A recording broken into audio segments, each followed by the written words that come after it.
Hello and welcome to another episode of Top Deck, the series where we take a look at some of the leading TCG deck lists. And this time we have on Stephen, who has brought a Salamangreat list. So let's run through this list then. Triple Ash, Double Ghost Ogre, and Triple Veiler. I think Ghost Ogre is one of these cards that we haven't seen an awful lot recently. It does have some great utility in the Salamangreat match, and generally it's pretty good against a lot of the combo decks that emerge, and we've seen a Rise of Pendulum too, so it should be pretty good in those matches as well. On to the rest of the list. Most of it's pretty standard. He is playing the Foul. Triple Foxy gives him slightly more consistency, and then an interesting set of 2-2 and 2 for Debug, Flame Buffalo, and the Reclusia here. Reclusia, of course, giving you extra extension plays and making it much easier to go second, and then Buffalo and Debug helping you out with just getting to your combos in the first place.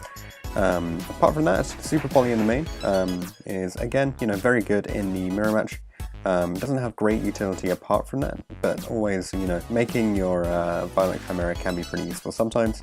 Then there's a Will in the main deck too, Fusion of Fire for the OTK, Foolish as an extra extender, and then one of each trap, and he's actually playing one copy of Impermanence in the main as well, so presumably just played as the 40th card, or maybe he wanted another hand trap there to go alongside it.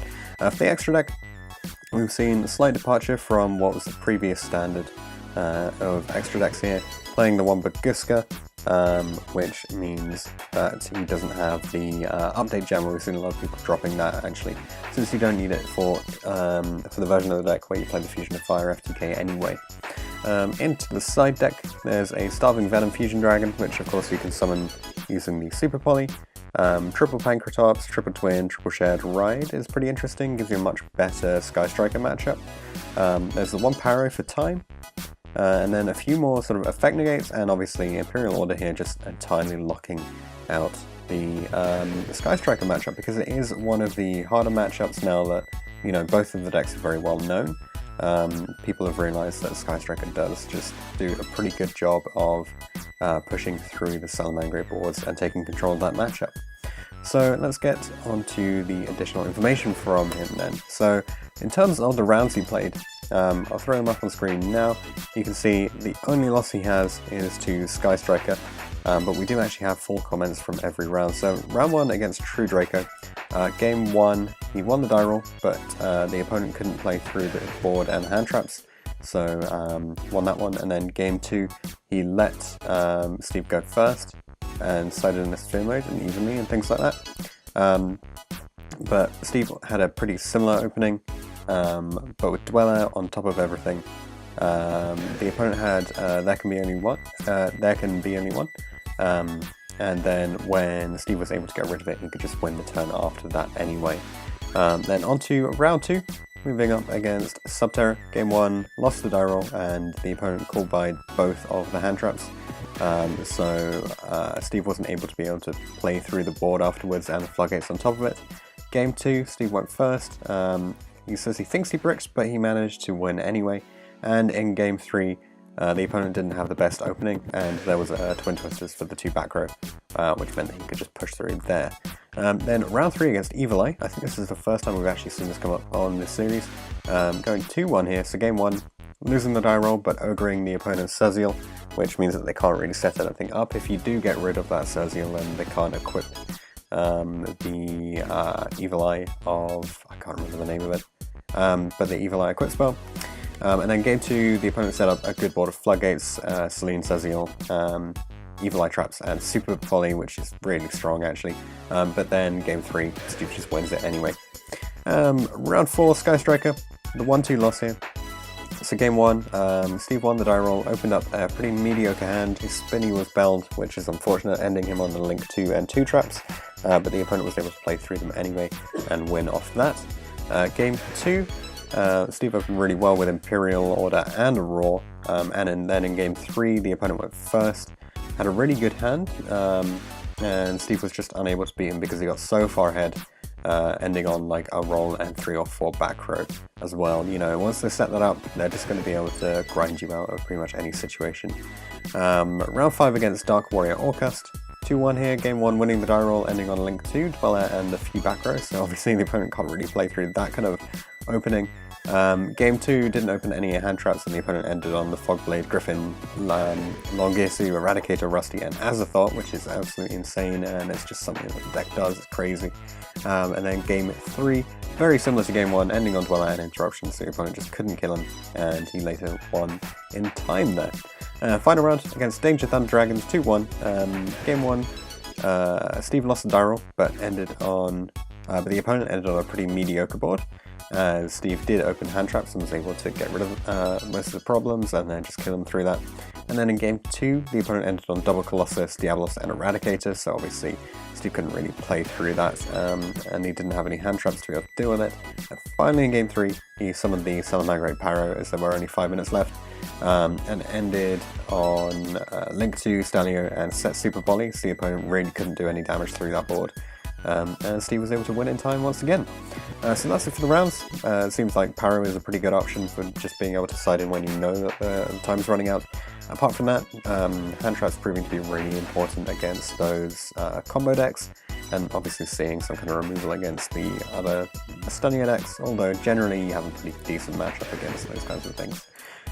In terms of the siding strategy then, so against True Draco, Shared Ride and Twisters coming in going first, and then going second, putting in Pankratops instead. Obviously, you know, a bunch of the hand traps just becoming pointless really in this matchup, and Call by the Grave not being super useful either.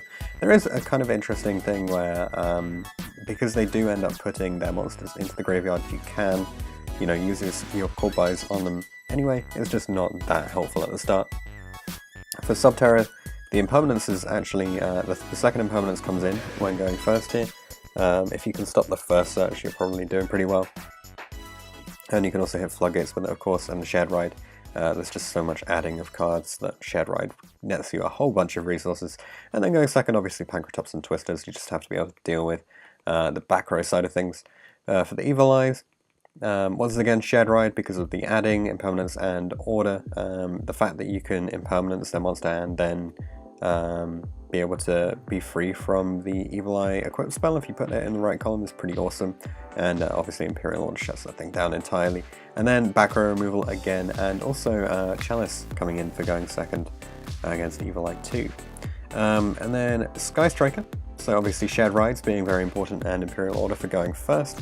That does mean you have to remove a few things, so a bunch of the extenders, the Super Poly, the Forged Burial, the Will, all coming out, and actually the impermanence coming out as well. But for going second, putting in the second impermanence so that you have another way of stopping them from adding back that engage, and the Twin Twisters just be able to remove back row. I'm kind of interested in the fact that he didn't decide to put in the Pankratops, so Steve, if you're watching this, then please do leave a comment.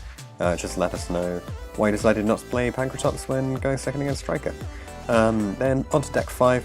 The Thunder Dragons, when you're playing against them, putting in the Shared Rides and the impermanences, they do still, in the modern version of the deck, have a lot of adding going for them, so Shared Ride does have some great utility here. And Ghost Ogre coming out actually is just not super helpful unless they go into something like a Summon Sorceress. And then for going second, we see the Starving Venom coming in, trading out the Baguska, because you can Super Poly away most of their board and put yourself in a very strong position after that. For the additional questions, let's see here. So I asked him how the event was. He said it was pretty good considering it was the first regional that they'd actually held. It was a relatively small one compared to others. The only problem was there wasn't a timer or a clock, so you constantly had to be asking how long is left on the round. Bit unfortunate, but apart from that, it's pretty good. Why did he decide to play Salamangreat? It was because it was relatively cheap, however pretty powerful despite this, and has very good matchups across the entire board. He also really likes the style of the deck with both control and combo aspects thanks to that Fusion of Fire ability and Heater actually on top of that. The hardest and easiest matchups, the hardest he says is Striker, because he doesn't have Phantasmes, so they can steal all of your monsters and stop you from actually playing. He's not sure which deck is specifically the easiest, but it's pretty good against most decks when you go first anyway. In terms of what's unusual for this build, most of the lists that you've seen play Phantasme, but he couldn't afford them, so he had to replace it. And he also made the Super Poly, which a lot of decks aren't doing at the moment, they're just siding it instead.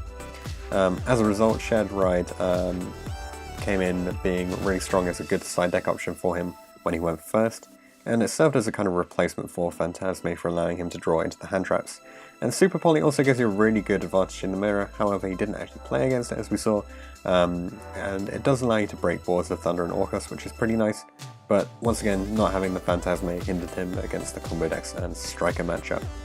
In terms of changes he would make, obviously he'd add in Phantasme if he had them, replace the chalices, the third chalice with an Imperm, having an extra space in the side deck and not relying on shared rise so much. In terms of the most influential set for this list, Dual Power allowed him to get the Impermanences because they were a lot more affordable, but there's not really much else to it. He's pretty excited about Dark Neostorm and maybe some of the sets that are coming up ahead of that, because there's some cool Salamangreat support which is going to come out and could potentially improve the deck, things like Signet Mining as well. And I believe the Salamangreat spell has just been announced to be in the, the Dark Neostorm Special Edition, which is pretty cool. In terms of shoutouts to the Deckbox Games for holding the regional and running it pretty well. Also shoutouts to the friends who came with him and who he borrowed cards off. Shoutouts to Ninja Cake Cards on Card Market, his local Harlequins, and to me for showcasing the deck. So thanks very much, Steve, for coming on. Just a final comment from him. He's looking forward to going to more tournaments, especially Euros and Nats, and I'm sure we'll be seeing him again on the channel in the future. Thanks very much for watching. Thanks for watching this episode of Top Deck. If you have any comments or suggestions that you would like to make, leave them in the comment section down below. Check out the description for details of how you can get involved in this series. You can enter by voice interview, or instead you could just send all of your information over Facebook Messenger. Anything like that will be absolutely fine.